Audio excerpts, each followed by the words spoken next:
Don't be feeling blue, no, no. Shine your light all around, like I know you can do, baby. Yeah, I know you can do. Now some people call me. Welcome, my friends, to the Sage of Quay Radio Hour, your home for free and critical thinking, and I'm your host, Mike Williams. Tonight, my very special guests are Randy Maugans and Emily Moyer of Off Planet Media. The conversation with Randy and Emily was wide-ranging as we discussed the construct of the reality we are all experiencing. And so, without further ado, here's the show with Emily and Randy. Well, folks, I have some great guests on tonight, as I always do, but these are two special guests from Off Planet Radio, and it is Randy Maugans and Emily Moyer. And I was on their show recently, and it's only fair to reciprocate and to talk to two folks that are really, really very good with regard to research and the depth of the stuff that they look at. So this is going to be a very fun show, and it's going to be very informative, and we're going to cover a lot of ground, maybe some ground that we, myself personally, haven't covered yet with guests, so I'm going to find this to be fascinating myself. Before we get started, Emily and Randy, what I do with guests who are first time to the show is to ask them just to give me a little background, the audience a little background on their journey in life. In other words, how did you get to where you're at today with regard to research? And maybe we could start with Emily first, ladies first. All right. I don't know how much of a lady I am.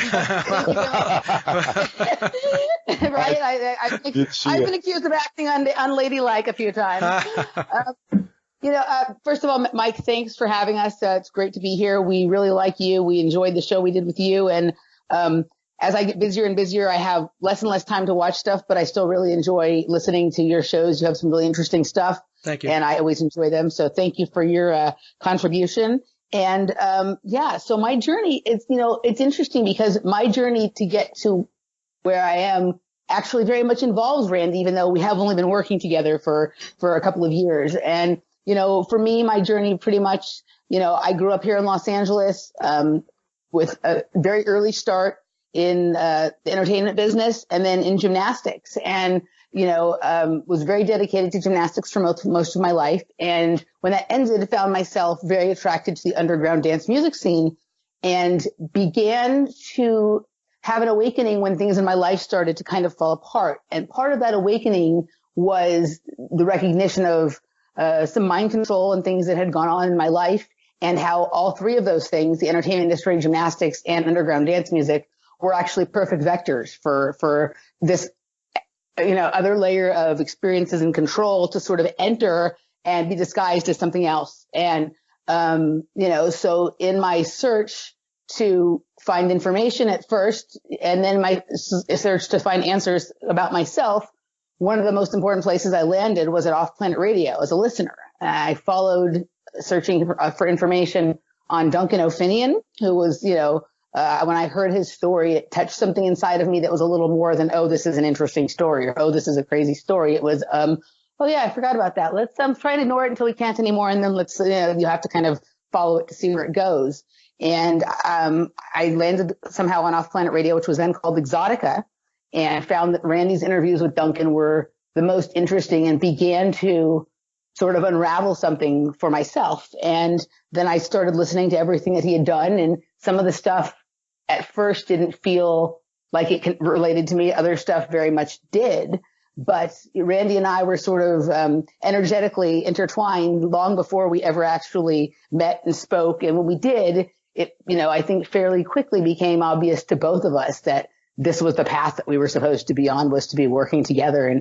And so even though I'm now his co-host and producer, I'm also just still very much a fan of everything he's done and Off Planet Radio. And I can't imagine me doing anything other than what we're doing right now. It feels like I'm doing exactly what I was meant to be doing. So, yeah. Now, Emily, you mentioned mind control. Now, are you saying that you were involved in a mind control program, or you believe you were?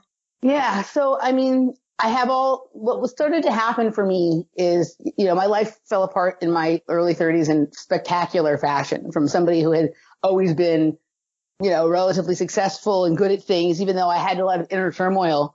And sometimes when people's lives fall apart, that's when they start researching. Remember, we talked about that sort of with you when you were on our show. That's when they start researching. That's when they start figuring out that like, oh, the path that I thought I was, supposed to be on maybe isn't the right one. And I started researching, and I got in, of course I started where most people started, with 9/11 and chemtrails and stuff like that.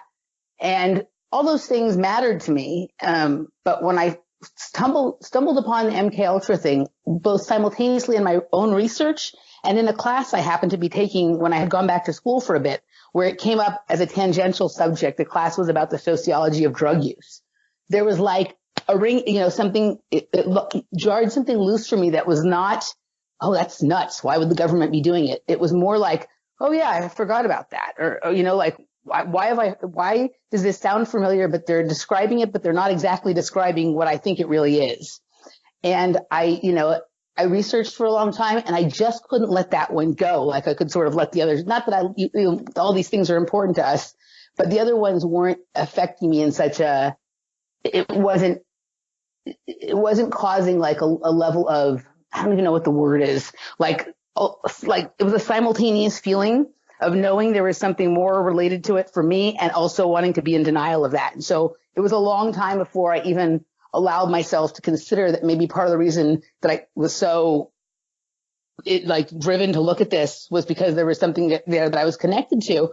And when it just got to a certain point, which was actually a ridiculously hilarious point, at that point, that I had all the markers. Like I was looking at other people's stories, and, I was in the Hollywood as a child, and I was in a movie called Rainbow about Judy Garland's life, right? And we all know about Wizard of Oz programming. Like, I'm not into that. I'm not into acting. Why was I in this movie? Like, I didn't have acting training or anything like that. Like, we used to do stuff when I was in gymnastics. We used to do this thing called Mousercise, which was like a Mickey Mouse club for athletes. So there was like the obvious markers, but then just when I was listening to, people recount their stories, I'm like, that's like the exact same, kind of thing happened for me. And so at a certain point I got to where, okay, I can't deny this anymore. What am I going to do about it? Because I'm not dealing well with life, and I'm the kind of person that I have to be able to talk about stuff.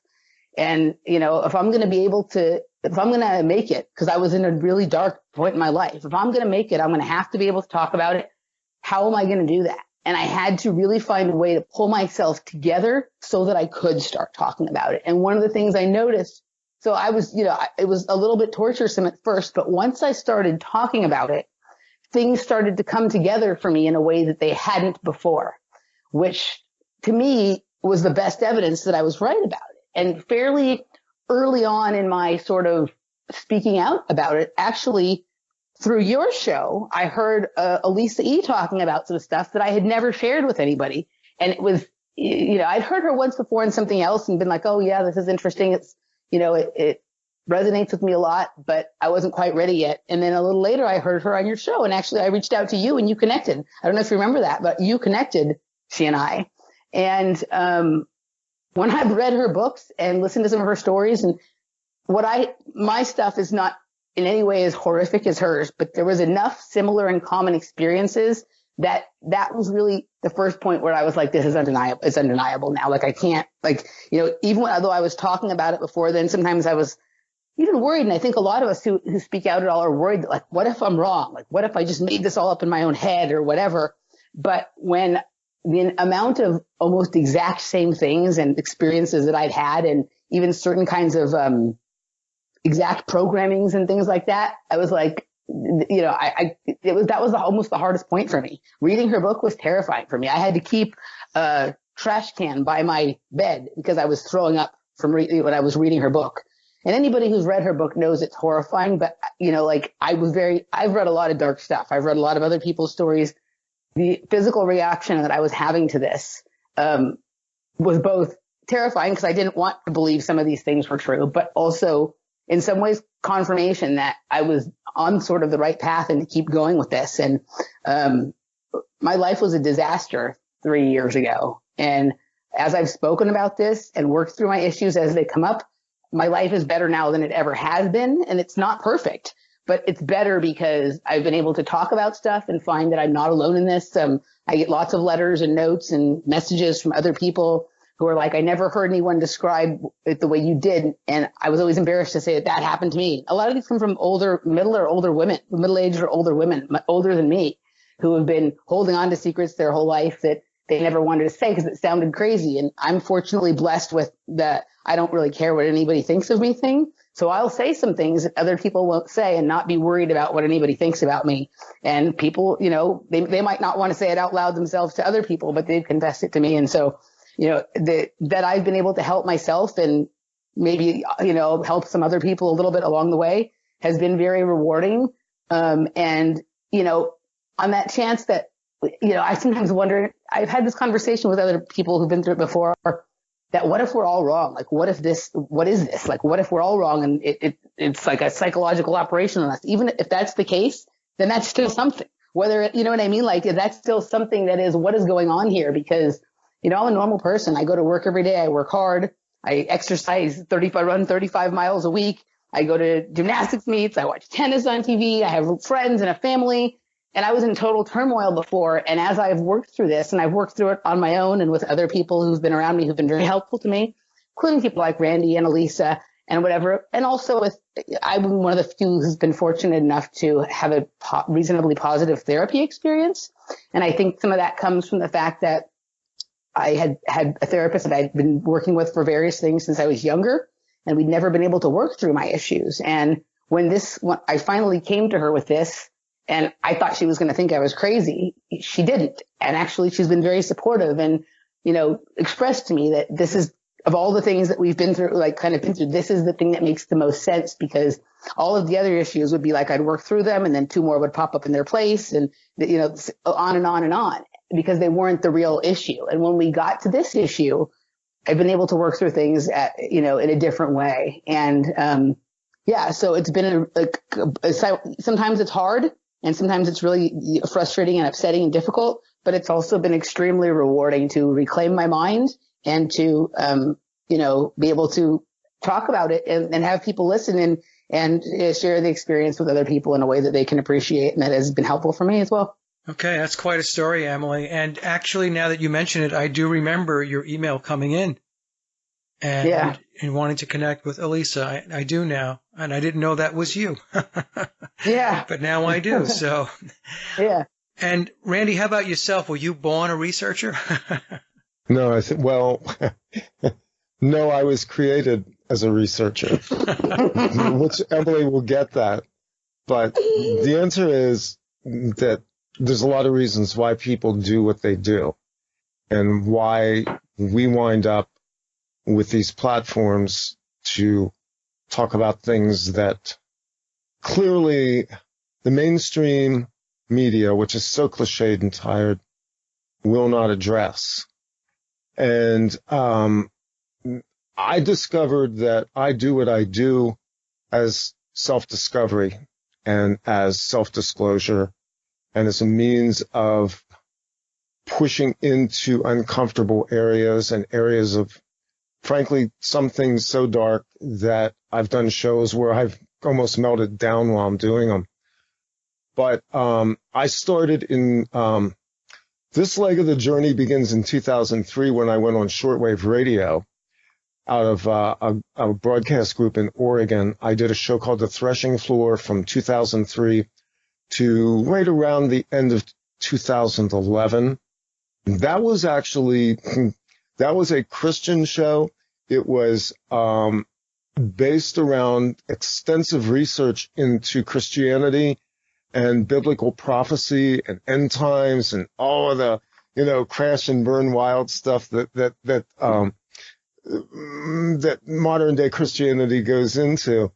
And by the end of that series, I had pretty much renounced everything I believed about the way Christianity was presented.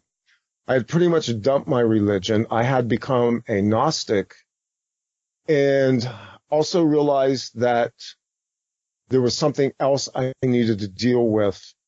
I had a show called Exotica, which Emily referenced earlier. Exotica was actually the property of the network that I was broadcasting for. And I took that show, which was an occasional show. It had multiple hosts, And I began doing it. And when some of the first shows that I did were with Duncan O'Finian, who was at that time very active in disclosing about Project MKUltra and mind control. And as I delved into this, plus the areas of ufology, ET contact, abduction, I began to hit a resonance pattern that was a little bit more than just research. It was part of my story too. And I was aware of a lot of this, even going into it, but it was somewhat suppressed. And it was suppressed in some very interesting ways that as I went through the journey, I began, like Emily, to feel a little bit almost therapeutic about talking about these things, however dark they are. And they bring you into a place of connection, sometimes very uncomfortably, with your own experiences. So from 2000, let's see, so where are we here? We take Exotica. I did Exotica for about maybe a half a year, and I parted company with the network because obviously my programming no longer aligned with their programming. Isn't it interesting? We use the term programming. So my programming diverged. It was not an acrimonious split. I still have a great respect for, this was Christian Media Network, which is out of Oregon. It's James Lloyd. In a lot of ways, James was a mentor to me. He took a risk. He put me on the air and frankly dropped a lot of money because we were running 2 shortwave channels crisscrossing the United States from Canada to Mexico from 2003 to 2005. And then we went streaming as shortwave became unstable due to a number of factors, not the least which was, as we would find out later, the aerosolization and particleization of the upper atmosphere, which began interfering with shortwave bandwidth. So I morphed it into off-planet radio. The original show was to be called Off-World Radio, and anybody out there who recognizes where that comes from, I couldn't get the domain for it, so I settled for Off-Planet Radio, and it's just it's stuck. I mean, in a lot of ways it fits, and in a lot of ways now it feels almost kind of kishy, but it's an identity, and it's the place where we kind of built the platform on. So the show's morphed a lot over the years. It's gone through a number of permutations. Emily joined me 2 years ago after we had kind of, in interesting kind of ways, Emily and I kind of danced around each other for a number of years, and then we really connected and began to compare stories and realized how similar we were and yet how different we were, and how that complementary aspect could theoretically work chemistry in terms of on-air personalities, because I've had female co-hosts over the years. I worked with a woman named Sue Patterson when I did the Threshing Floor. And earlier in Off-Planet Radio, I had a lady named Chris Holly, who is a reporter, journalist, and actually an abductee and part of what I believe was my labs. And Chris worked with me until she got seriously ill. She's quite ill and could no longer continue doing it. So Emily was the addition that kind of brought us to the current version, which I think is the ultimate version of what we're doing now. Now, co-hosting sometimes can be tricky, right? I know myself that I would probably not be very good at co-hosting. I have to have my own show because I'm able to control the content and the editing and all of that stuff. So how does it work with you guys? Does the dynamic work well? I mean, have you divided up roles and responsibilities? First off, if it wasn't for Emily, I'm not certain I would be doing this right now. Because at the point where I brought Emily in, I was fatigued. I was tired. I was really ready to give up. And having somebody to divide labor with, and somebody who brought new concepts, a new voice, a new energy, was a blessing.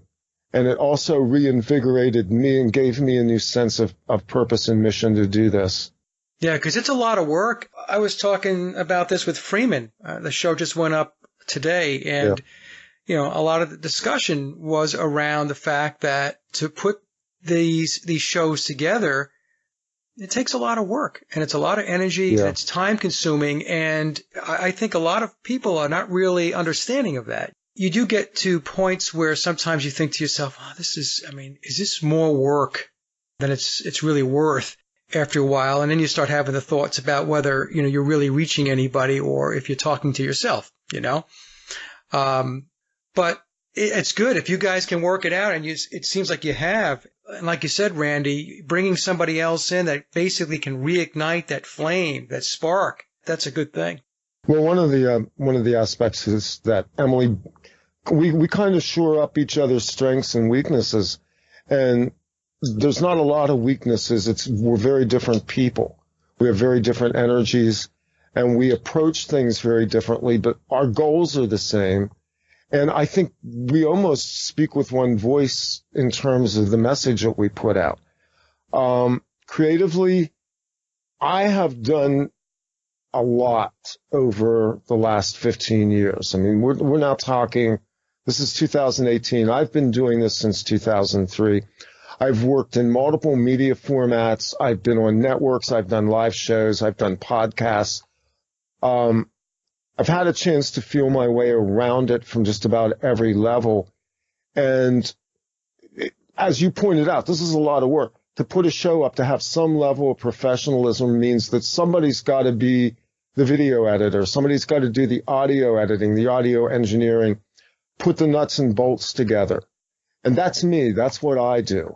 The artwork, the graphics, the website design, things like that. Whereas what Emily has brought to the table is being able to work the human side of this in a way that I never did, nor could, nor frankly would, although I've been drug reluctantly towards it.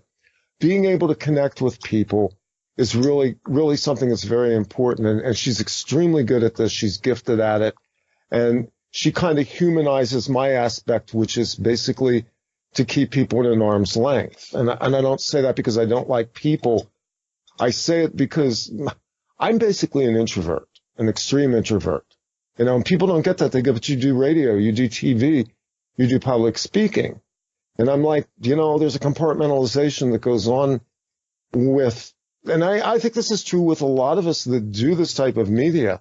Left to my own devices, I'm looking at the guitars on the back of your wall right now. I have a wall like that in another room with guitars, keyboards, and recording equipment. I just go doodle with my instruments, which means that nobody would ever hear of me because I'm not that good a musician.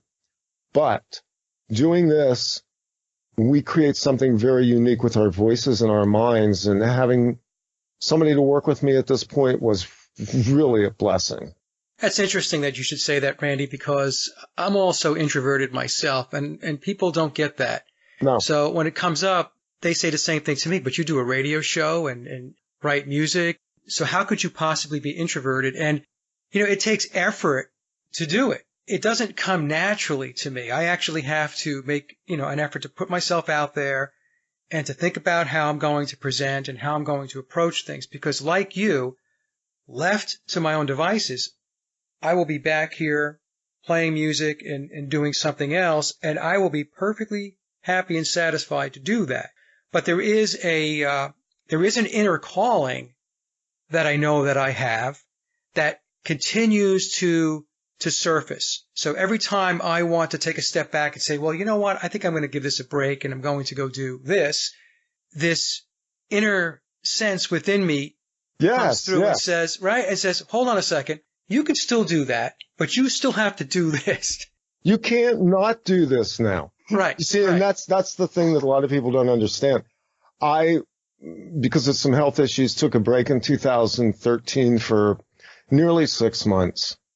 And that was a point where I was deeply reconsidering because I was very sick. It took me a long time to recover. And I was like, I nearly died from this. I need to stop and reconsider where my energies are going. And there was that inner voice that kept pulling me back to the point where I'm going, I need to get back into the game. I need to do this. There's more that needs to come out. And whatever our roles are, I like the idea of the inner calling. There's a reason, there's something that impels us to communicate. Because I think communication is such a rare gift that people who do it, and you do it very well on your show, I think we do a pretty good job on ours, and there's a number of people who are gifted at this.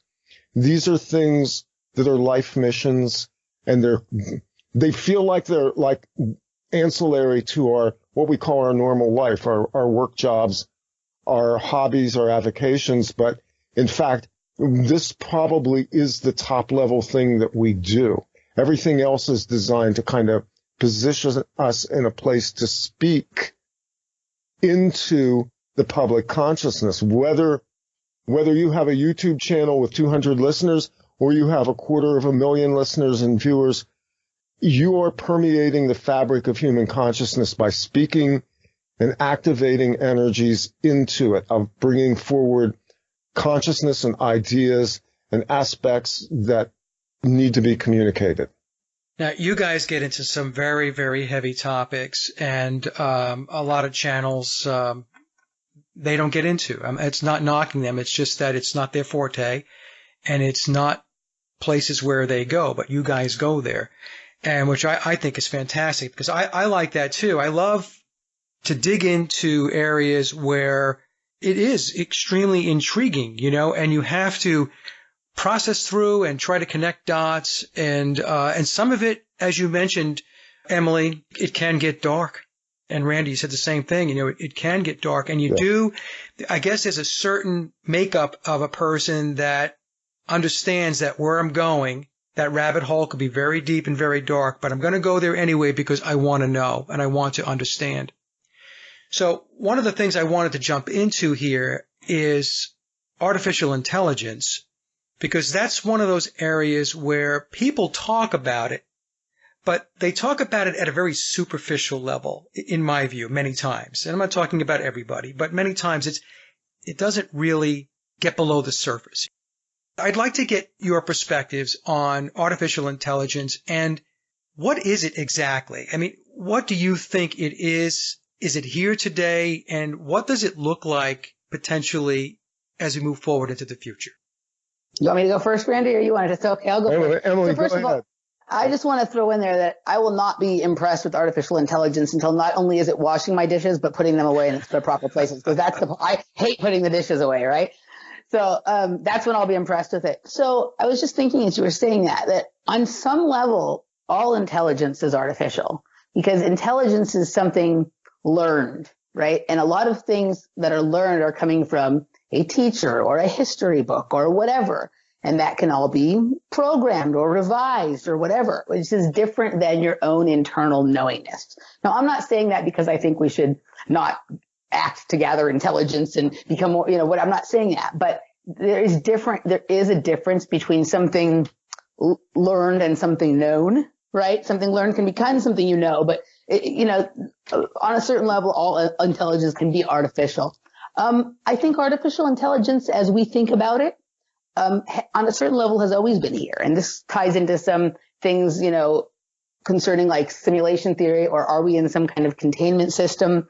And so I think that, maybe at one time it was more of a biological or an organic kind of technology. And as it has progressed, or depends on how you look at it, maybe regressed, it has become more mechanized and more about machines, or more about, making that machines smaller and without any organic qualities to them, without any humanity to them. And so it's something that we're more, because it's starting to look so mechanical, we're now able to identify it in a way that we couldn't before, because it was at a more organic or biological state before. So I sometimes catch myself wondering, is this just what happens? Is each new iteration or advancement in any kind of technology just more mechanized, and it's just almost what humans are compelled to do, is to do that? And is that something that we need to try and pull back from?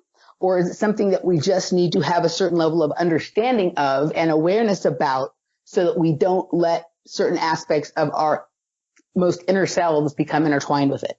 That makes sense? Yeah, no, it makes sense. And I was going to add that the whole advent of technology, right, is another, it's that mechanical aspect of it where humans are actually adopting the AI because of their infatuation with technology and automation. And that's what they don't I think most people, the vast majority of people, do not understand is that I call it being AI'd. They are being AI'd, artificial intelligence, right? So when they watch science fiction or science shows on television and they're saying, oh, you're going to have a robot that's going to wash your dishes and mow your lawn, the robot is you. Yep. Right? So that's how I kind of, the perspective I put it into is that humans themselves have been artificially intelligenced, and to the degree where they actually defend the AI, right? Yeah.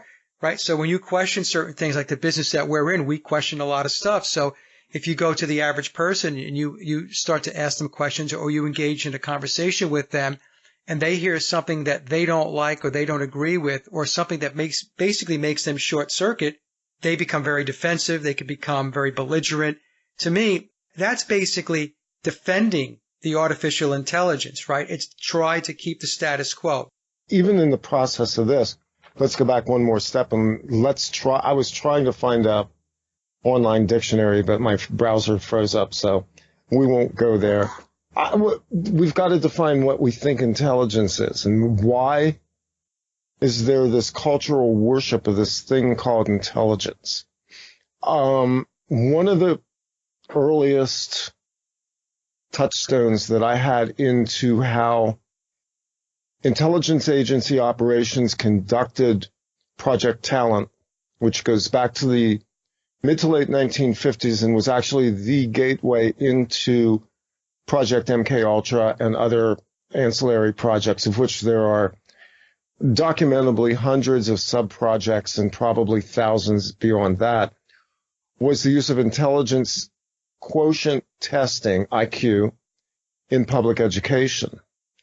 And we have been led to believe that somehow or another this is a signifier of superior humans, that they score well in a particular battery of tests where they basically score you in things that are core skills, applicable to life, and suitable for being educated inside of the system's structure.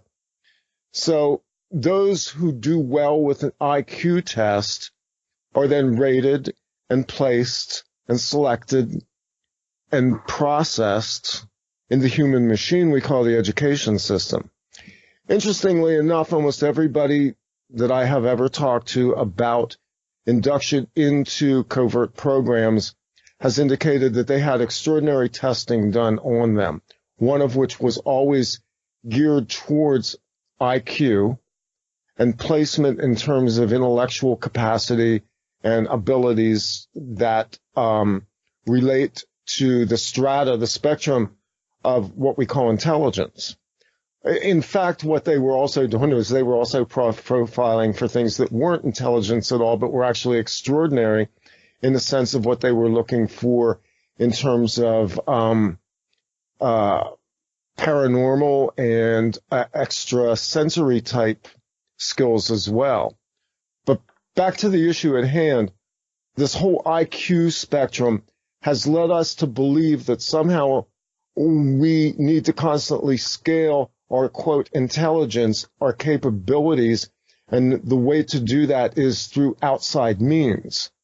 So education is basically induction of knowledge, skills, procedures, methodologies, whereas we possess within us another type of intelligence that's actually the wisdom of the soul and the skills of the soul and the spiritual spectrum of things that are suppressed in favor of this externalization.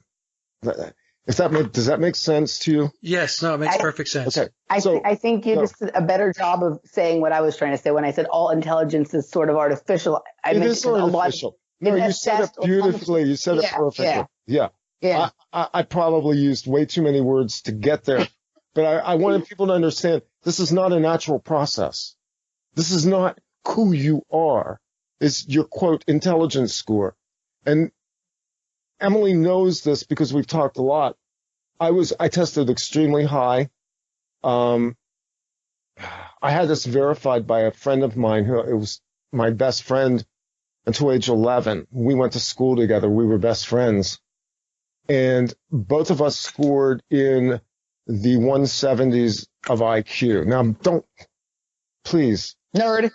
This is not a source of pride to me at all. This is actually a source of a lot of grief, because when you tested that high, they began to profile you for other things. So intelligence is a marker of something, but what it really is it's a marker for programmability of how they're going to hook into you. And so we have to consider that intelligence is an aspect of profiling. So now we're led to believe that we can be more than we, quote, are through education, and we're led to believe that we need to augment that, which brings us into this modern era of technology. Because, I mean, technology goes the whole way back to Prometheus. Forward again.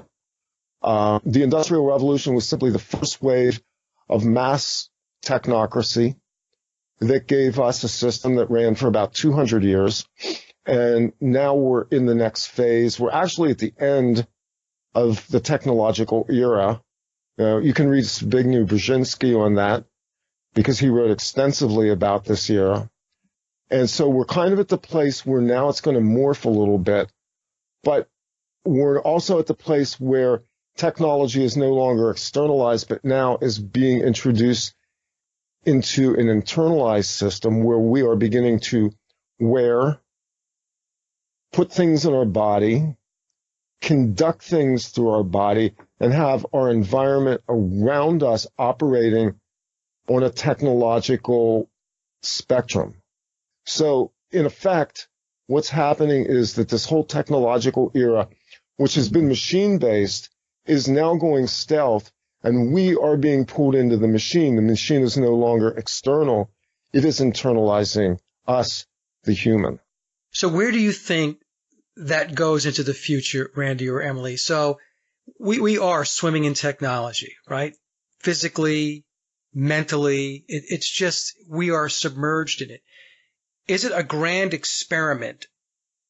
Basically, are we just a bunch of lab rats? Or are they engaged in some transformation with an end state where they're saying, well, I know they talk about transhumanism and all that stuff, but I mean, what do you think it is? Is it just a grand experiment because they like to just to see what their toys can do? Or do you actually see it as, yeah, they like their toys, but they also have an objective in mind in the future?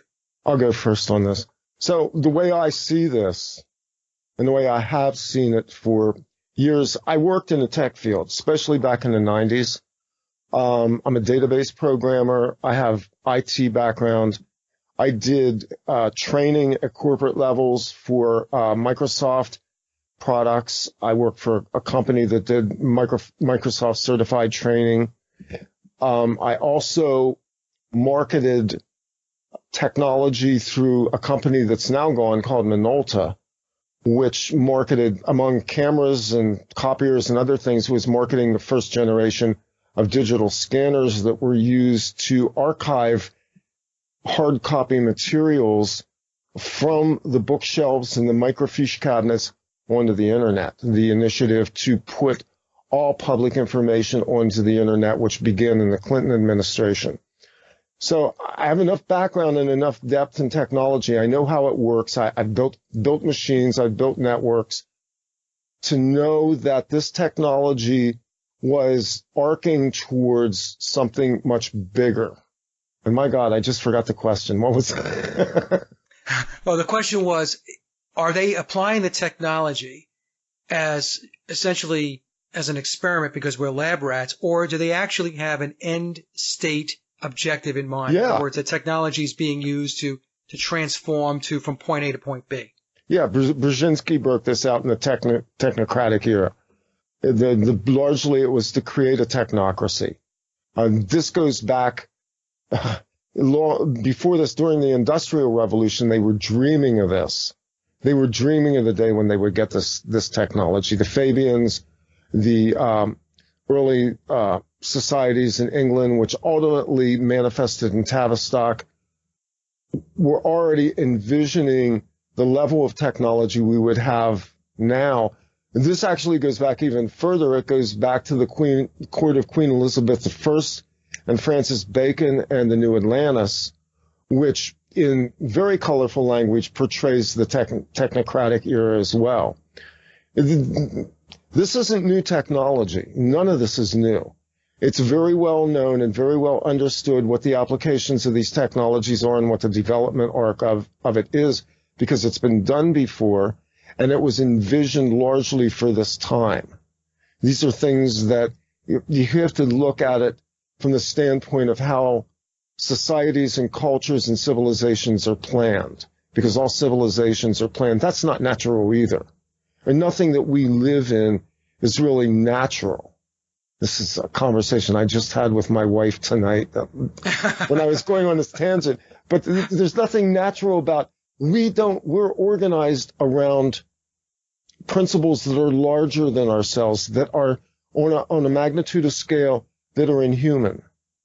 And that's not what organic humans did or would do. We would organize on levels that are tangible and scalable to the human level in a way that's interpersonal and deeply connected to both each other and to the earth itself.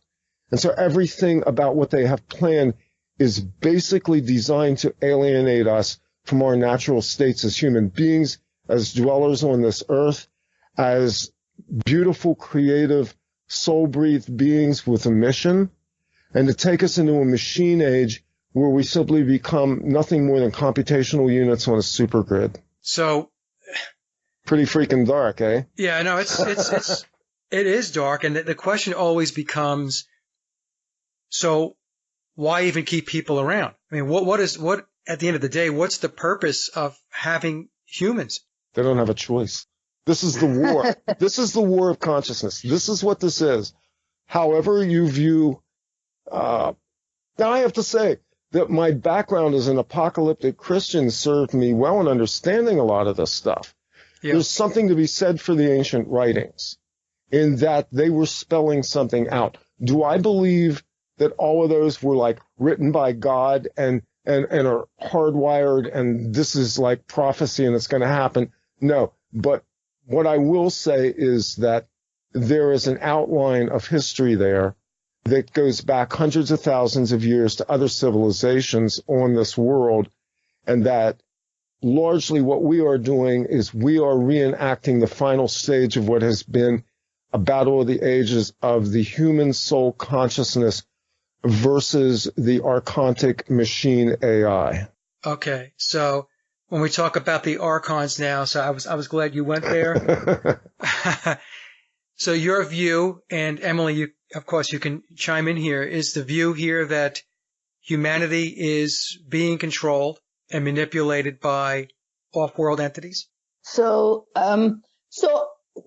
I mean, I think it's a combination of things. And to back up a little bit to your last question, when you asked if there was an end game, if it was an experiment or if it was an end game, it's both.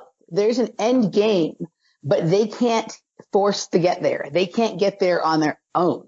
They need us to participate, because the difference between them and us, they're parasites, we're creators, right? They need us to host them, and they need our energy and our creativity to feed off of and to build where they want to go. And that works best if you can get us to buy into it. And so the experimental part is to see which situations they can create that will most capture our imaginations most and get us to sort of lend our energy to that. That is why you have like the stuff that Mark Devlin talks about, why they would do it with music, right? You know this, because humans are, this stirs up the passions of humans in a way that gets them to really give themselves over to it. Same with religion, right? It stirs up people's innermost part of their spiritual being and then distorts it, but it gets you to give so much of your energy and so much of your own creative ideas and force and whatever over to it. And they understand that this works best when the humans propel it forward with our own energy and our own consciousness. And to be, even more, exact with this, both in ancient Egypt or this future society, which I'm not even 100% sure aren't exactly the same thing, because I don't really believe that time exists the way we think it is. No. A lot of that technology only works if it's propelled by human consciousness, yes, or humans' spiritual ability to activate it. Like, one of the things that I have very deep instinctive memories of, and I don't know if it's past me or future me, is activating the energy systems within the pyramids by the way I danced. And some sort of energy that I was able to give off would just make the place light up and sounds happen. So it was almost like a rave or an underground dance party inside, but there's nothing plugged in. There's not, there's not speakers and cords and wires and whatever. It's almost like a certain amount of energy. There might have been people making vocal noises, and a certain amount of energy propelled achieve a certain geometry with your body, similar to like a crop circle, but a moving one kind of thing, starts making certain energies happen. And when all these energies come together in just the right way, boom, the free energy device turns on. And that allows for communication with other dimensions, other worlds, yourself in the future, yourself in the past, all of these kinds of things that they want. And they have us very well convinced that they're in control of this and they know how to get there. And they know something about it, but they can't make it work themselves. They need us to make it work. And so they have to continually find new and interesting ways to trick us into participating in their machinations, instead of realizing that they need us and we don't need them, and we should just go off and do whatever the fuck we want. And it goes into right? goes into this legal area of consent as well. We can't they can't rip our souls out of us. We kind of believe that we're kind of in a reincarnation machine type thing, because we're scrubbed and then dumped back into the system again. Sort of like fish that are dumped into open waters for fishing season. We're scrubbed and wiped, and we don't have any recall of previous lives. But there is innate memory, cellular memory, psychic memory that lets us navigate. We have the inner navigator. But as Emily points out, time itself is an interesting construct from the standpoint that I've actually kind of gotten to the place where we're like, I think we generate time on some level. We're having this conversation with Cliff High, which is like in a series that we're doing. And we're finding interesting correlations between time and this ability to generate fields of energy, which then goes back into quantum computing and some of the things that they're doing at CERN as well. But we can only be conquered if we give it up. Otherwise, I believe that we are on an arc right now this is not ascension in the way that people think of ascension. This is a flow. And within the stream of time that we have generated collectively as a race of people, we're now at the spill point of human destiny, because we have to cross the threshold this time. We cannot pull back. This time it will be terminated if we don't win this battle. And the battle's not going to be won by the majority of people who occupy this world. It's going to be won by a small minority of people like us, people who are speaking, people who are doing, people who are shifting consciousness. This is how we win the battle. I win the battle every time I get somebody to just stop and think about what I tell them about the use of digital technology or smart meters or Wi-Fi grids. Just enough to pull us back a little bit from the abyss and see how we're being desensitized and dehumanized by a technology that's so artificial and so toxic. You know how you know that you're making a dent and that we do have a lot of power? And it's a very simple example. It's what they're doing with censorship of the truth movement, right? And alternative research communities. Because if we weren't making a difference, and if people weren't listening and we weren't changing minds and making people think, they would let us talk about whatever it is we want to talk about, because we weren't making a dent in anything. And the fact that they're doing what they're doing now, and it's to your point, Randy, is that they do understand that they're on the precipice, right? They're just kind of, we're both walking on this high wire, right?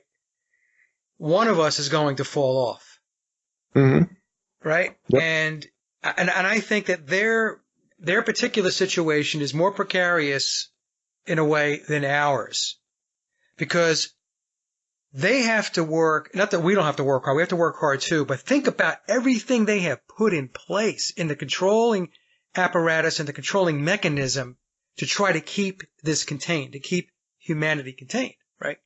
So I do think that what the both of you are saying rings so true to me, that humans have so much power, ability to, because we are creators, Emily, as you had said, we are creators. And so I do think we're making a difference. It's going to be a slow go. I'll tell you, I had a conversation with, on one of my shows recently, and I don't think it was with Freeman, but in any case, it had to do with, do you subscribe to that we're in a cycle? In other words, you know, the yugas, the Hindu yugas, where we have the Kali Yuga, right? So we're in what the Greeks called the Iron Age. And so we're in that phase right now. And my take on it is that we are in a transition period right now that could take hundreds of years. Okay. It's not, sometimes folks say transition. Does that mean 2 weeks? No, it doesn't mean 2 weeks. It could be, hundreds of years from now. So does that make sense to you, that we're in some kind of transition period? Yeah, absolutely. But it's formative. It's not just a transition period. It's a formative period. What we're doing now counts because it will reverberate heavily into the coming age. I'll use that term. It's kind of oblique, but yeah. Let's just assume that there's a dividing line somewhere, and we're now at the place where it's discernible. I'll tell you where it became discernible for me, and Emily and I talked about this on the show, was the eclipse last August, and what I saw in that eclipse. And this kind of goes into remote viewing and how you can interpret signs in the sky and aspects of even prophecy as well. But I firmly believe that eclipse was not a natural event, but it was significant. They went to so much trouble to put on that show to hide what I consider to be some kind of covert operation that had to do with whatever is up there above us in the upper atmosphere that they want to keep calling space, and I insist is not space. But they gave us a hell of a show. But energetically, something occurred that day. It was so palpable. It was so real. I felt it. I tasted it. I sat there and watched it. I was emotional. I swear I have never in my life experienced the profound stillness around me for 4 hours when that eclipse was occurring. It was surreal. Yep. And other people remarked on it as well. Yep. Something happened there. Something shifted. A lot of what goes on above us is not designed to illuminate. It's designed to obfuscate. This is the whole point with geoengineering and the chemtrails and all of the effery that's going on in the skies, is they are hiding things from us. But in the course of doing that, they're also revealing certain things. So I kind of placed that as a bookmark to say, we are in an interesting moment here. And I saw that there was a transition. Like spiritually, there was a wheel that shifted. There was a momentum that was gained. And there were a fair amount of people who saw this event significantly and critically enough that it moved something inside of them, in the consciousness. And how that occurs exactly is, I've lived long enough now that I've seen significant shifts in our culture, our civilization, our people, that if I were to go back to when I was 10 or 11 years old, I would be shocked at the world I live in right now. Yeah. So we're on a fast track. Whatever we think time is malleable. It is elastic. It's very capable of being manipulated. It has been manipulated. And I think when we say we're on a track towards this, yes, we are. But I think time itself is sped up, and I think motion within the time frames itself is sped up. We're going profoundly fast right now. You know, I had a conversation with Crow 777, and I told him that, you know, I know that somebody could make the argument that it was a long time ago, 50 years ago. I'm 59 years old. So if I go back to when I was a kid, things were very, very different. Just very, very different. And yeah, you and I grew up in around the same era, so yeah, very different time. So, you know, and people could say, well, you know, Mike, that's because you were young and you were not aware of everything that was going on. All these things existed back then too, and so on and so forth. But you know, Randy and Emily, I understand that argument, but there is a sense that I have about 50 years ago, 40, 50, 60 years ago, where the environment, the atmosphere, the vibe, the electricity in the air was just much different. Yes, I understand that there was corruption and I understand that there was deception, but I mean, we are living in a comic book now. Yeah. You know? And it's you know, it's unbelievable. I tell people we are in the cartoon world. So, what are your thoughts, Emily? I mean, you are younger than me, so you're, I mean, what's your memory of what it was like going back to when you were a kid? I mean, is it the same as today, or do you sense there was a big difference? So I'm 42, so I'm younger, but I'm not as young as some people think I am, because I guess I have a childlike personality. But you know, yeah, there is a difference. Like you know, it's I agree with your assessment about comic book. Like the world felt more real then. Like now, I feel like I'm in like with a candid camera or like a stage set prop kind of thing, where like at any moment I'm going to notice the microphone coming down from above or like the camera panning or something like that. Yeah, Alan Funn's going to come out. Yeah. Yeah.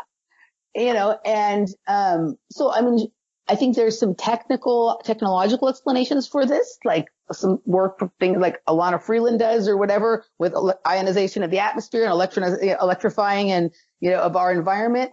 I think that has increased and that has changed some of it. And obviously the introduction of computers and technology into our life. I think what happened is we went from living in an analog world to living in a digital world. And yeah, so absolutely. It's kind of like huge. when you compress things for CD or for MP3, it loses some of the definition and the value in order to make the file smaller, because we want to make everything smaller now, right? We make the dogs smaller. We make, you know, the hamburgers smaller. We have sliders now. We want to make everything smaller so we can put it in our pocket or miniaturize it and whatever. But that also takes away some of like the character of it. You know what I mean? And so I think that is part of the difference. And you know, like I think that goes on every level. Like I remember having a conversation one time with Elisa where I was explaining to her about how some of these modern drugs that people do, recreational drugs or narcotic drugs,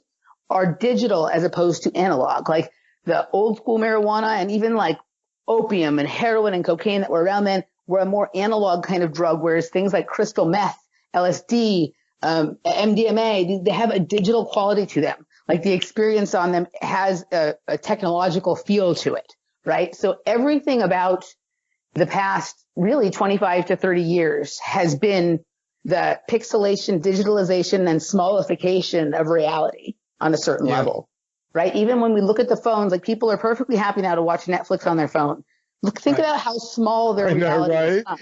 When we were younger, people wanted to go to the drive-in movie theater to have like a really big screen, right? Now people will watch on their Netflix like the whole season of, you know, Westworld in one night on their little teeny tiny phone. So even though the scenario being described in Westworld is crazy and almost hard for people to comprehend, they've shrunk it down to a size that people are willing to eat like a small meal and just digest and move on as if it's totally normal. If that, you know, if some of this stuff was on, you know, was actually happening in front of us in a more realistic way, even on a stage, like we used to take in entertainment before screens came, there would be a more real sense about it. And so people would actually feel connected to it, engaged. You had more interested in changing it, you know, you're more interested in feeling like there's something they could do to affect it or even that they would want to. Whereas like this thing it's just weird. It's like the complete smallerification or miniaturization. I mean, I know that sounds stupid. I did that on purpose. Miniaturization. She just made that up. Of reality and possibility to the point where like a person can accept that. Most people's world is now 6 inches by 3 inches. Talking about analog versus digital is very, very good. You want to know why? You want to know why I figured that, and I've known this for a while, is because the music that I most prefer is dance music, is electronic music, right? So there's always been a sense of technology to it. But just in my life, while I've been experiencing it, the parties I used to go to, they used to play analog records. And now everything is like not only like just CD things, but it's on MP3 files. They're like, not even using like a real record to do it. It's gone completely digital. So it just like, even though you think of dance music as already digital, there's been another like reduction even within that, just in my adult life experience that I went through that transition. And while I can appreciate music that comes from both production techniques and both ways of playing it, there is something that was real, much more real than the records were played on vinyl than there is when somebody is just organizing the files on their computer and using a dummy record so that they're actually still using. A lot of DJs are crappy and don't even really use their skills anymore. But even the ones that use their skills, they're using basically like dummy kinds of records or things to just play digital files onto them and be able to manipulate it like they used to a record. And it really did sort of reduce the overall sort of emotional panorama of the experience, right? It condensed the experience and made it not as quite as expansive as it used to be for me, in the early years of it. And that, I think, for me, because like to you, probably electronic music, you're just like, what the whole thing is electronic. So you don't even pay attention to it. But I've watched it happen within that, which made it even more clear to me the difference, between when it wasn't even digital at all, right? Like I could feel the difference. So I think that's where I came up with that. And this also goes to, this moves in from external experience to even within our own bodies with the kinds of foods we're consuming. And so I kind of, this analog to digital you can go a lot of places with it. So that's matter, baby. Yeah. Yeah, we can get into programmable matter, but let me just run this by you. You guys are probably going to think, Mike, you're really out there. Oh, no. So you were talking about the miniaturization of stuff, right? Yeah. So I'm driving around, driving around town, running some errands, and they're just mowing all the trees down, and they're putting up strip malls and developments and everything else. Now, trees play a very integral part in oxygen, right? Yeah. Creation of oxygen. So I'm thinking to myself, well, they're not replacing these trees. I mean, they're putting up houses and they're putting up malls and shopping centers they're probably and everything putting else. Twin towers up too. Yeah, and Gwen Towers, yes. And by the way, I'll pay anybody $100 who can actually tell me they actually saw one of those go up. They just seem to materialize overnight, right? Yeah. Those towers, it's amazing. But in any case, my point being is, with the lack of oxygen, I was thinking that could actually force human beings to miniaturize and become smaller. You got it. It's terraform. You got it. It's basically a terraform operation. Remember your conversation with Sophia about the trees. Yeah. There are no forests on Earth. Talking, right? If there used to be giants, then maybe the scale of the world is still correct, but the trees used to be much bigger, and so did the people. Yes, my shows better than me. Yeah. Not only that, but that's the vertical element. Think about the root structure system and think about what trees are. Trees are an energetic antenna transfer system into the earth. I mean, and they're interconnected. You want to network? The lure of mushrooms was largely that the psilocybin mushrooms were an interconnected neural network to the organic earth. Everything that has been synthesized had an organic origin. So when we talk about the internet, we're talking about a topology that actually mirrors a substrate of the earth itself. I was even reading, and this was a couple of years back, about somebody creating a technology to try to turn trees into antennas by creating a spray paint that would electrify the tree. So it would still actually be a tree and look like it, but now you could use it as like an antenna or, for the Internet of Things kind of stuff, right? To actually try and use this spray paint to turn nature, because I think trees probably are by nature a better antenna than the ones they build, They are, right? So they were going to wanted to try and do that. I mean, that somebody would come up with such a disgusting idea that let's spray paint electrification onto a tree. You know what I mean? Like, is insane. But no, I think you're right on with that. Like, I think that, you know, they're trying to reduce the amount of water even if they're just saying there's less, whether there is less or not, just saying it, humans their mindset and their programming will fall right into that. They're trying to reduce the amount of water, and I think they're going to reduce the amount of oxygen. And he doesn't make videos anymore. And a lot of stuff he said, I don't really agree with, but some of the stuff he said was genius. And I remember listening to that guy, Professor Doom, one time talk about how he felt that eventually they were going to declare both water and oxygen minerals, and therefore the government would be able to have a certain amount of control over the way that they're handled. And I agree with that. You know what I mean? And think about it, they've reduced all the other minerals we get, right? They've destroyed our soil, right, to the point where like we don't have the minerals that we need in it. And so why wouldn't they do the same thing with water and oxygen? Yeah, it's interesting. You know, you talk about the minerals in the soil. I tried for 2 years, 3 years. I had a guy come in to do my front lawn, and I wanted it to be done organically. Organic fertilizer, organic weed control, all that stuff, right? Guess what? It didn't work. It didn't work because everything is so corrupted.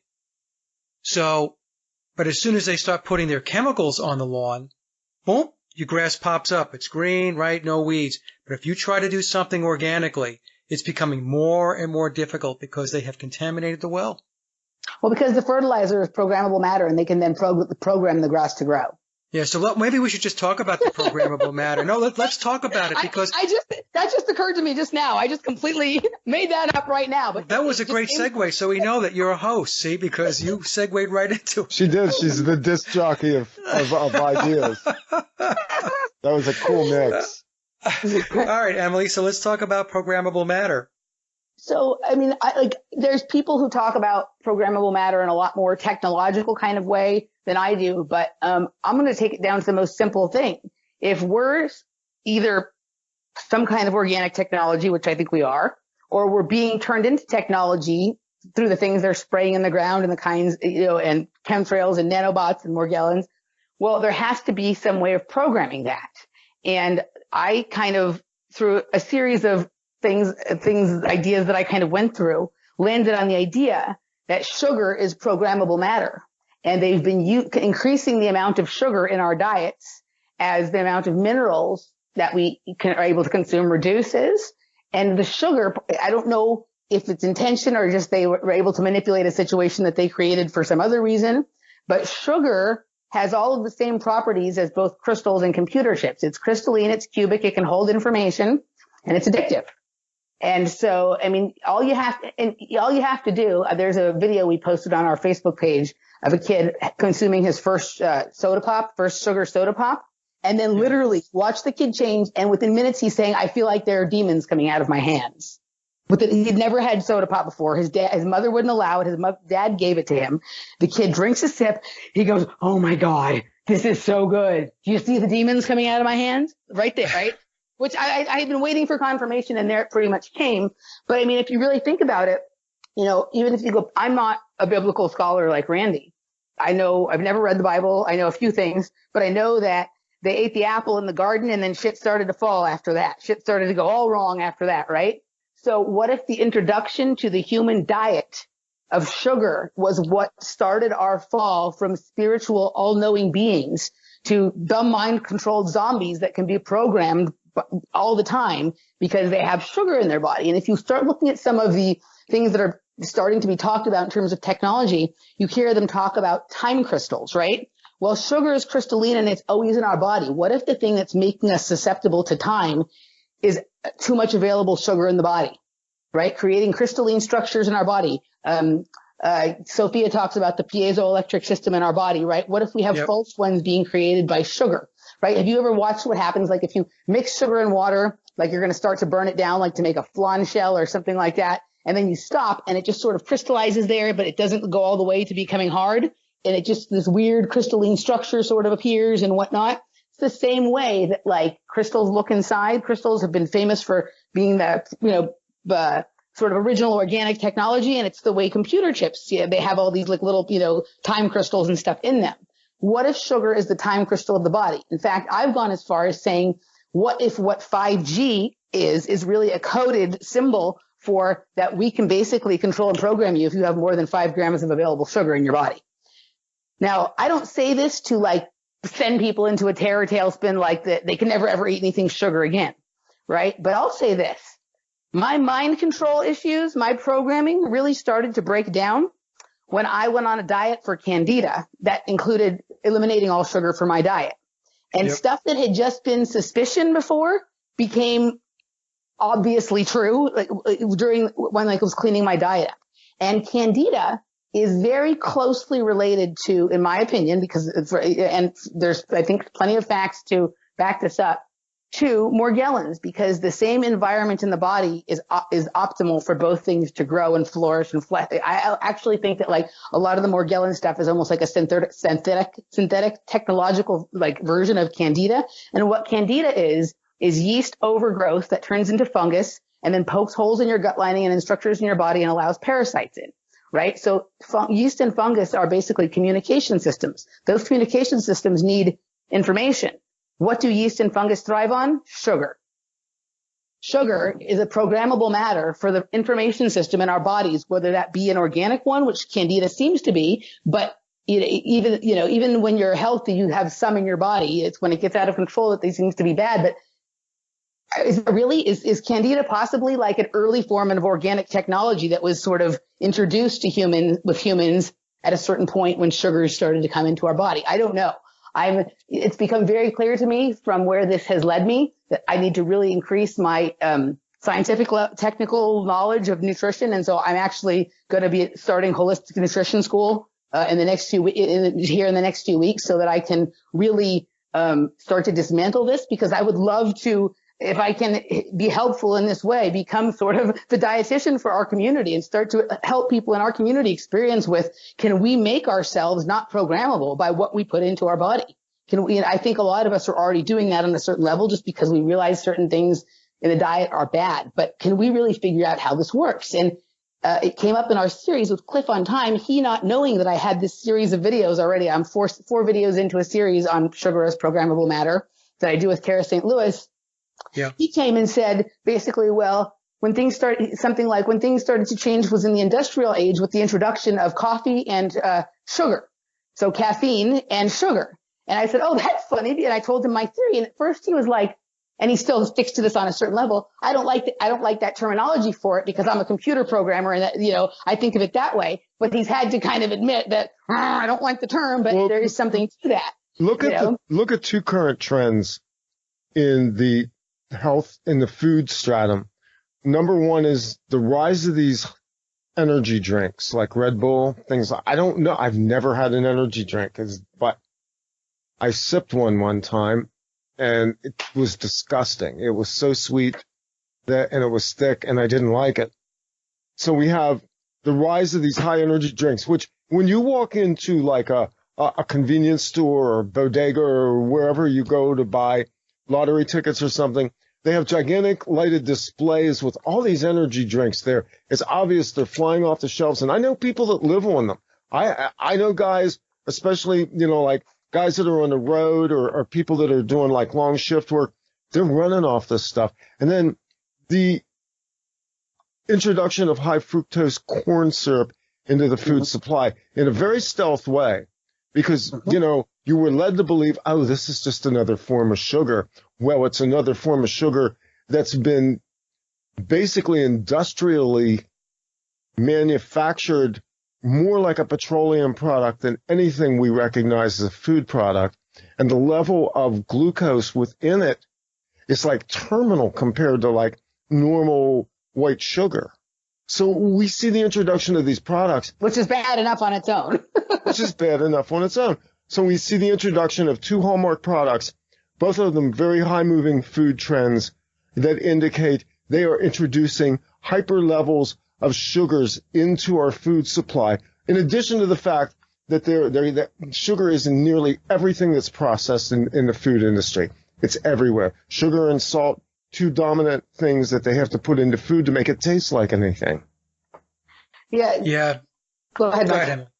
No, Okay. I was just going to say that, the amount of sugar in our food has increased incredibly over the years at the same pace the minerals have decreased. And so I think one of the things that I think when I, for myself and also for clients I work with, when I take, when I go off of sugar or take them off of sugar, I increase the amount of minerals I intake because that helps reduce the cravings for sugar. So I've opined as far as, did we originally actually come from inside the earth where there is more mineral rich soil? And as we came to the surface, we began to start to need to eat things that contain sugar, because even things that don't have sugar, like celery or whatever, break down to a little bit of sugar. Is the existence on the surface of the earth in some way connected? Well, isn't it interesting? Isn't it interesting? You go back and you look at the Old Testament and the Bible, and the Yahweh God, who's leading the wandering Hebrews into the promised land. What's it called? The land of milk and honey. They're coming out of a desert. They're coming out of environs where they were basically, well, if you go from Eden to the promised land, you went from a place that was extravagantly built with foliage and streams and lush, verdant vegetation of all manner. And so now he's leading you from the Eden, which was the organic creation, into across the desert, the barren landscape, into a place that flows with milk and honey. Yeah, and honey, a lot of people who don't want, so I'm kind of, and when I say I am I don't like to be anti anything, so I'm not going to say it that way. I count all things that have a sugar count as sugar, and I don't count celery as sugar, although there's some, but I count honey, maple sugar, coconut sugar, all those things, they're all sugar. Some are of slightly better origin than the other, but there's issues with all of them. Unless I'm having a cheat day or, I go out to eat at a fancy restaurant, whatever I want. But on a day-to-day basis, I don't eat any of them. If I have to have sweetener with anything, I use stevia, which has some of its own problems, but not all the same problems as some of the others. But a lot of people are like, oh no, honey is great. And it might be. I'm not far enough into my studies on all of this to be able to make a definitive statement about honey. I can make a definitive statement about sugar in general, and that nobody dies from not eating enough sugar. You know what I mean? If your blood sugar gets low, the closer to natural structure and natural origin you get with anything, the better off you are. So whether we can argue about honey or some of the more organically occurring sugars, the fact of the matter is, once you get to the place where you're cutting down sugar cane and processing it, you're now crossed over into the chemical divide. Isn't it interesting how many wars and conflicts have been fought over sugar and sugar oriented, whether it was the sugarcane fields in Cuba or the pineapple crops in Hawaii that they fought a war over through the Dole Company. There's something there that's really critical to whatever it is they're trying to use to alter us. So the thing, absolutely. And the thing I was going to say about honey is that one thing about bees, who create honey, is bees have a hive mind. They create hives, and they always work in unison to do what they're doing, right? And so if you look at how perfect the geometric structure is of like a beehive, right? So that's about uniformification. And one thing that's been happening to me, and this lends to simulation theory a little bit, is I've been having some things happen over the last couple of years, but really over the last year, where if I wake up suddenly, right, before the simulation expected me to, and I turn around, the reality hasn't put itself back together yet. And when it does, I see the same kind of shapes that the beehive has, right? The octagons, I see that for a second before it all blends into looking like natural reality. And so I wonder, people are often afraid of something that's already here. Have we already been living in a hive? Are we in a hive mind already? And some of us have decided we don't like hive mind. And so we're thinking we're trying to prevent it when really we're just trying to escape what's been here for quite a while. So you woke up in the morning and basically you saw a tear in the fabric of what we call reality. It's happened a few times now. A few different kinds of things have happened. That one has happened a number of times. And it usually happens when I wake up quickly, with a start, not sort of, come around and whatever. And it usually happens when I wake up, on my face and turn around quickly. And then it's just they say that there's something exists if you're not looking at it. Right. So It was almost like I caught it off guard, and it was oh, we better get our shit together really fast. You know what I mean? And it's also happened a few times with there's the cable TV box in my room. I don't watch TV very often, but it's there. And a few times when I've woken up in the morning and rolled over to look at what time it is, there's nothing there for about 5 seconds. And then all of a sudden I see the time, which, I'm sitting here looking at it right now. It's always on. It's not like it goes off for a few minutes and comes back on. It wasn't on yet. So, I don't know exactly what all of that stuff means. I have my certain ideas and suspicions, but yeah, when I watched, the reality put itself back together, it's always in that. And if you look around now, there's like a ton. I can't tell you how many people I see these days with tattoos of that sort of beehive kind of thing on them.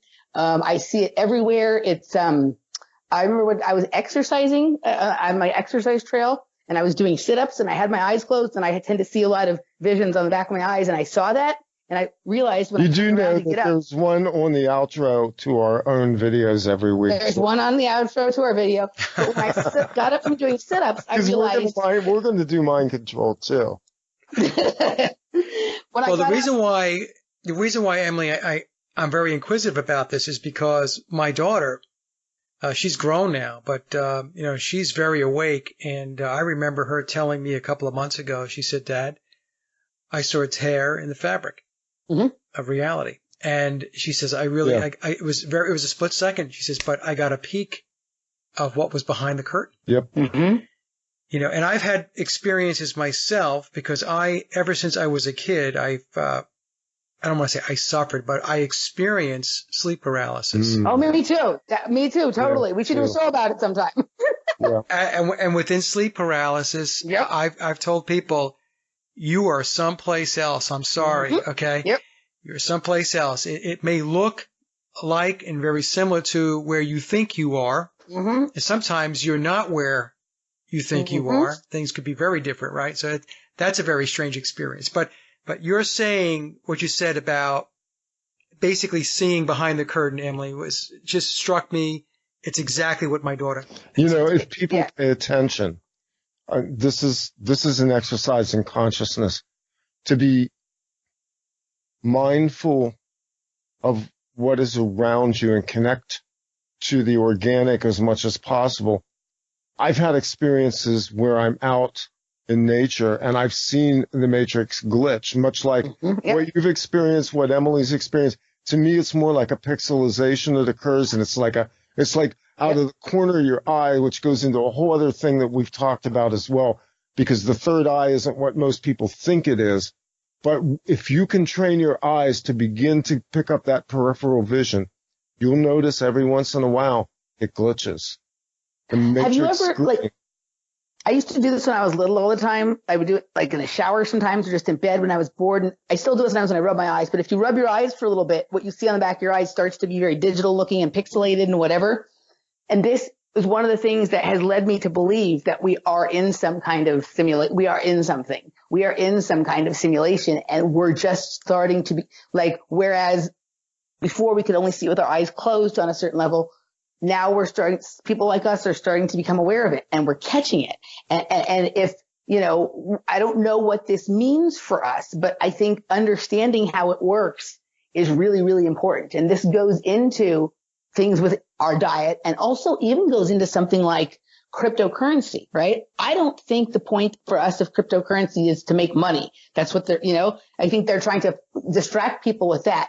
If we can figure out the way the blockchain, to really understand in our bodies, in our minds, the way the blockchain works, then we will understand how this reality was put together. Because my friend Randy right here remote viewed the blockchain, and he said what he saw was mechanized DNA strands. And that got me thinking that, okay, it's really, really important to what if this is our opportunity? This is exactly what they would do. If you have an opportunity to really understand how something works, they'll always distract you with the glitzy glamour. It's glamour magic, right?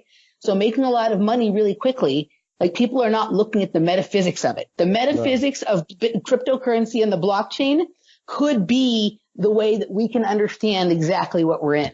And it is a very rare person who can come to understand something and not get distracted with these possible benefits of it that are not important.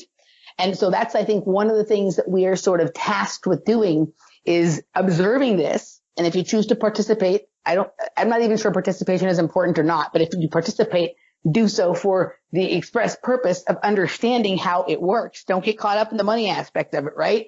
There's something there. Yeah. Even the word blockchain, our DNA is like a chain and it looks like blocks between it. We can figure out how this works. What makes it tick? What does it allow it to happen? How is it related to time? Think about it. It's so related to time because that's how they secure these, that's how they confirm the transactions and all this kind of stuff, right? Like, what would happen if there was no time? Because you have the blockchain, all this kind of stuff. I think all of these things that we're dealing with are opportunities for us to understand what you just pointed out there is important. It's becoming the observer, which means you have to move outside of the construct in order to view it accurately. So if we view time, we view a reality spectrum as our own reality. And this is what Emily and I talk about remote viewing in a slightly different way than the military remote viewers use it. It's a metaphysical operation of basically taking yourself not only outside of your own body, but transferring consciousness beyond the construct itself, momentarily long enough to be the observer. And in that moment, which could be a moment or it could be an eon, you get a snapshot of where you're at. So this is like, again, one of the things that we talk about is practicing being the observer, stepping back from the construct so you can see the glitch, looking at the structures of things because they're meaningful, and not necessarily attaching good and evil directly to it as a label, but simply looking at it and beginning to analyze the structure of things, of how they're put together, how they work, how you can deconstruct them, how you can operate outside of them. These structures are all meaningful communications, and they're highly encoded. What we have to decide is how we function within and without the matrix system itself. It goes back to the Beatles song, within you, without you. Yeah. I mean, what if, and I think this is, where we're getting to here, if with simulation theory and things like this, what if there's another version of us or the real us outside of this construct? And we somehow came in here like Avatar almost, right? Like, were we bored and we created a game to enter ourselves into, and then we lost track of shit and we got confused and we're stuck in here now, and our highest self is outside of here, like trying to, one of the things that happens to me when I sort of go into deep meditation while I'm dancing is I sort of set up a communication system between myself and between this me and my highest self that exists outside of time, that is both the future me and the past me, and I start sort of communicating. Right? I try to. What if that's what's going on here? Like, what if all of us are really at a party outside of this construct, sitting around at a coffee table, being like, dude, let's do some dumb shit. Let's create this silly little world and let's go in there and see what happens. And we got stuck somehow. And there's a part of us still sitting out there waiting for us to come out, waiting for us to figure out all the little breadcrumbs that we dropped for ourselves along the way and find our way back out of this. You know what I mean? And maybe the reason so many of us are drawn to the same thing is maybe we have, did we make some kind of agreement? Are we playing this game together and we're just starting to recognize each other? I mean, I can't tell you how many times that actually is part of what's going on. This goes back to maybe about 6 years ago when I realized that a lot of what we're doing with broadcasting may not be the content so much of the information, although that's important, but it's a communications line to bring others in, to find others. Like, we're doing this show with you, and we're connecting with you, and we're connecting with your audience, some of whom we've probably scared the hell out of over the last 90 minutes.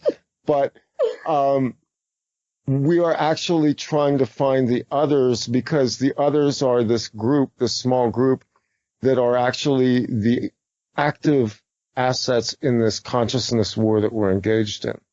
Yeah, it reminds me, what was that movie with Leonardo DiCaprio? Was it Inception? Inception, totally, yeah. Inception. Totally. We're living in a combination of Inception, Fringe, Travelers, Westworld, all this kind of stuff. There's elements of all these things, and it's I had the fortune of, we don't get to meet each other in person that often, but a few weeks ago I got to meet Chris and Cherie Gio, who run Truth Frequency Radio from Beyond the Veil. Yeah. We had a great night together. We had fun.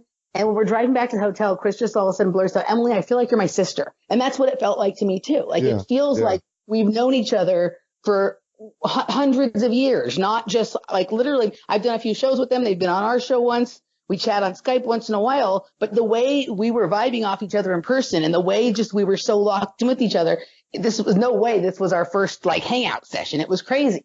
You know what I mean? And so like, you know, maybe we're just like, you know, like, were we the first people? Were we the original people here on Earth? And we somehow got scattered off in all this, that mess and whatever. And we're trying to find our way back to like, you know, maybe we're still at the party in the pyramid where we're activating with our body. Like maybe we're at the, like, I don't know, like Chris, you know, like, so it's some, you know, sometimes it feels like that to me. We're in something, whether it's like an actual physical containment system, or did we like self-propel some kind of time bubble like they do in the cartoons? And we're in there. And as soon as we figure out that's what it is and how it works, we can just pop and be back where, you know.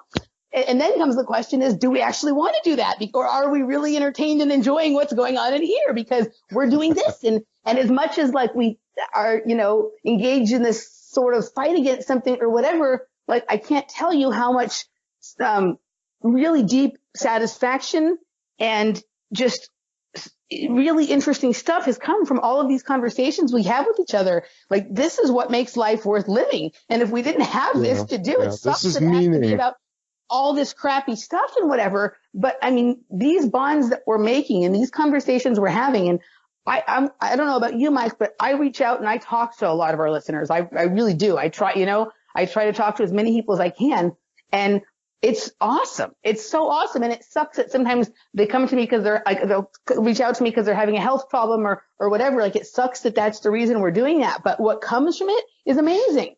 So I don't know. Well, I think that, so maybe we can close the loop because we started out talking about AI and we started out talking about how we all got to doing this. So the point is that we are confronted with this juggernaut called artificial intelligence, which appears that it wants to insinuate itself into everything that we are.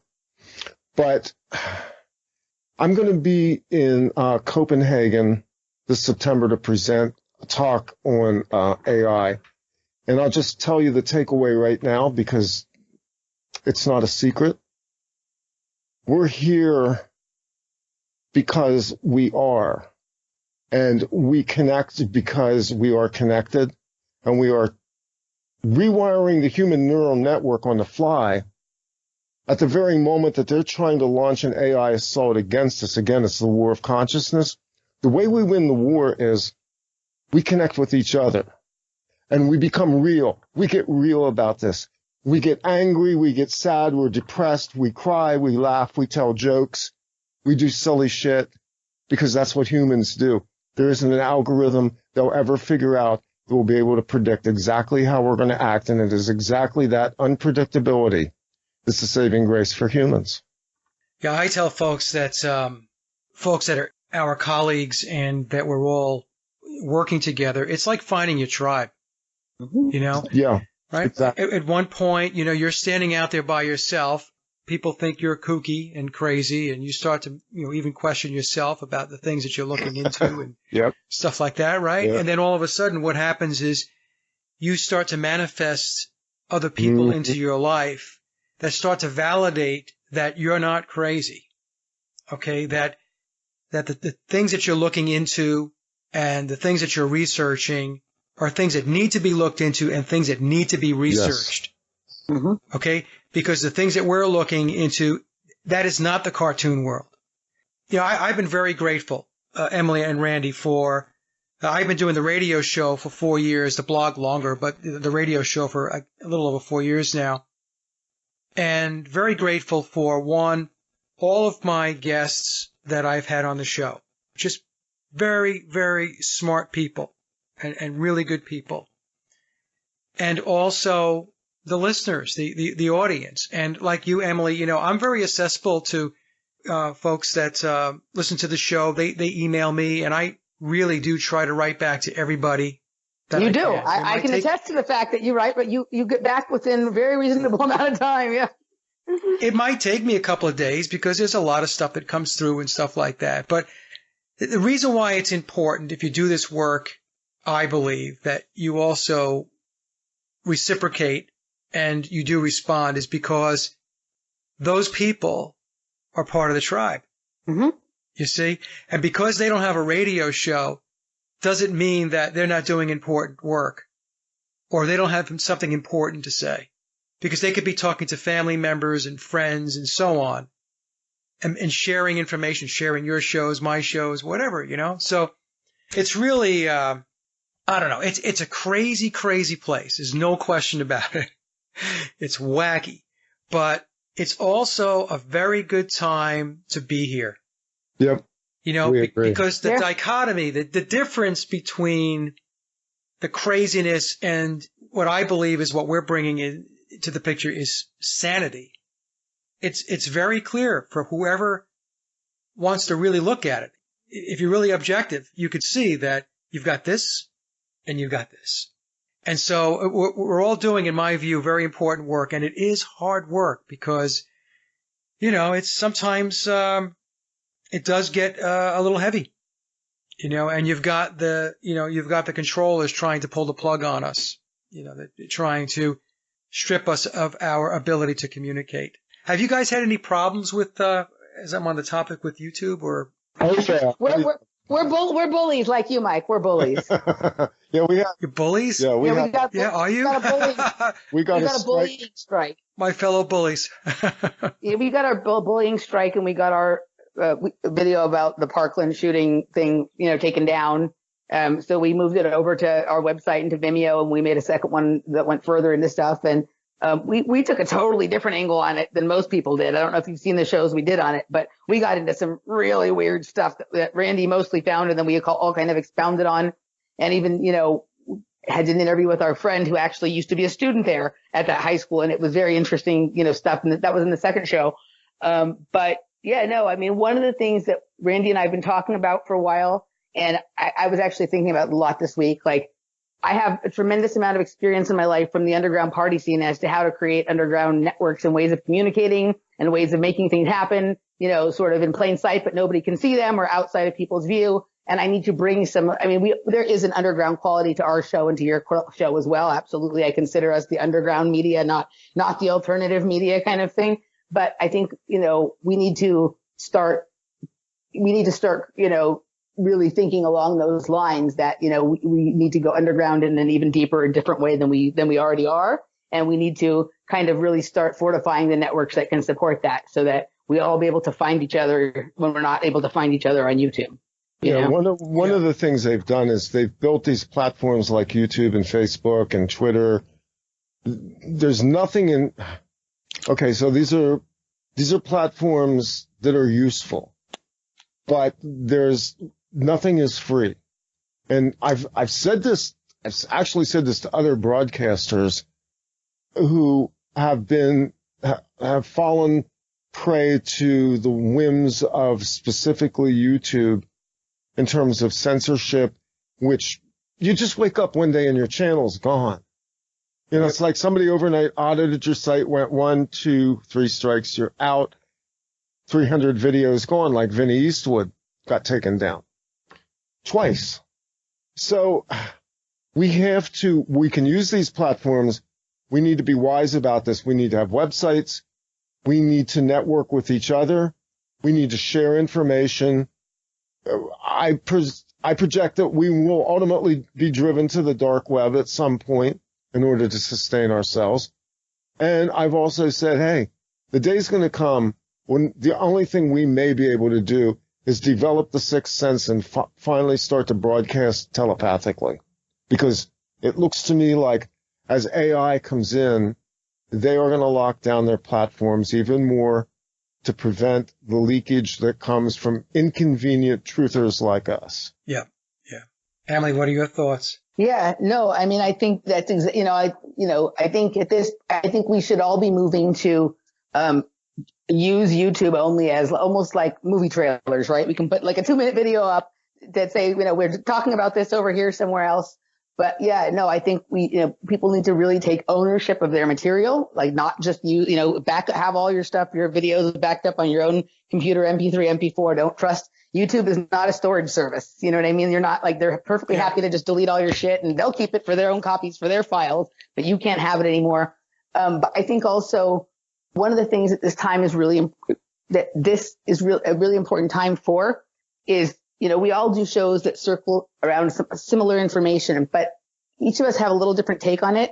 And we have to really start honing in on that. And each of us do what we're really good at and what makes us uniquely special, and all work together. There's enough space for all of us who are doing this work earnestly. If each of us does the thing that we like doing and are the best at, and we can create like an underground hub or a network or whatever, and really support each other. There's no, it's not like, you have to be fans of Off Planet Radio or Sage of Quay. You know what I mean? Like right. It's not, that's right. You do something different than we do. I get inspired for some of the things I do by what you do. And I think hopefully things like that happen vice versa. Yes. And I think we have to remove this idea that someone owns, like this concept of like ownership of ideas. So, like if we, if you originated an idea or a concept, right? It's more important that the word gets out there and that people expound on it than that everybody, you'd be like, this is mine and my idea and only I can talk about it and whatever. We need to, the idea is, if someone takes some ideas that I say and they run with it and they come up with something based on that and come back to me and ask me what I think of that, and then I can grow off of that.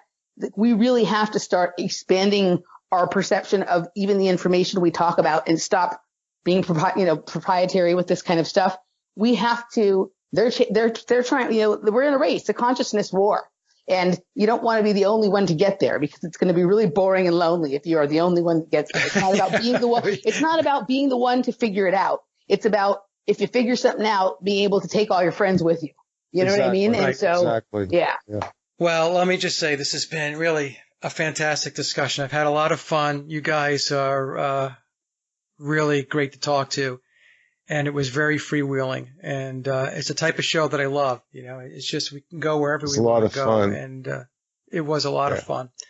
So we should do this more often, and and get our ideas out there, and just talk about stuff. I would never have talked about my daughter's experience with the tear in the fabric, Emily, if it wasn't for the fact that you brought it up. It was one of those things like, well, who do you talk to about stuff like that, right? She could talk to me, but then who do I speak to? And and the thing is, by us having that discussion, just using that as an example, there could be other people that could step forward, right? Yep. We're going to get 10 emails about it. Yeah, exactly. Yes. Yeah. By doing that. So let me just ask, Randy, any parting words or thoughts that you wanted to share before we head out? No, I actually think we really nutshelled this thing strongly between the three of us. I'm completely gratified and satisfied with this conversation, Mike. Thanks. Oh, you're very welcome. Emily? Just, I totally love this. The time totally flew by, and it was just like we're having conversations with friends, and look forward to doing it again. And just hope everybody comes over and checks us out at offplanetradio.com. And we're also on Patreon if you want to support us. We're doing a split show now, so you can get the entire show there. It's patreon.com/offplanetmedia. People like any of the stuff I discussed tonight regarding programmable matter and health and diet. I'm now also available for holistic wellness and conscious lifestyle consultations. And we also have a lot of really cool stuff coming up just on our thing, where Randy will be in Copenhagen in September. And we're in the early stages of trying to plan our own event, hopefully sometime soon. And so lots of things are happening. And it was really great to talk to you. And hopefully we'll get to meet sometime and do something together, because that's so much. I mean, I've needs to happen. gotten over the last few months. We're not that far away. No, we're not. Not that far away. Over the last few months, I got to meet Kara. I got to meet Mark Devlin. I got to meet Chris and Cherie. You know what I mean? And it's been so cool to do all this. And so I think the more opportunities we can have to hang out and just vibe with each other, I think we'll find some things out that we need to know. So Mark Devlin and I were talking about that. I was talking to Mark. He was on the show, and we spoke yesterday, and it was a great conversation with Mark too. Mark is a really good guy. He's just so genuine. And I promised him, I said, because he says, Mike, we have to get together. I said, Mark, we will. We will figure out a way where we can meet face to face. Yeah, hanging with Mark Devlin's a lot of fun. I got to meet I hung with him last week. It's great. And Emily's met him. And he's going to be in Copenhagen. So we will figure out a way to get the tribes to converge. We need the convergence of the tribes. That's what we need. Yeah. All All right, you guys. Look, I just want to say again, thank you so much. And we'll do it again soon. Awesome. Thank you, Mike. Thank you. And that concludes another Sage of Quay interview, and I hope you enjoyed the discussion as much as I did. Links to my guests' websites and social media are listed in the show notes below. And as always, I'd like to thank everyone for listening and visiting the blog. You can get to the blog by typing in sageofquayradio.blogspot.com or simply head over to our hub website at sageofquay.com. Also, if you get a moment, please visit laboroflovemusic.com to listen to my album, Leaving Dystopia. And remember, live in truth and always serve creation. It's really that simple. See everyone next week. Be safe, enjoy, and God bless.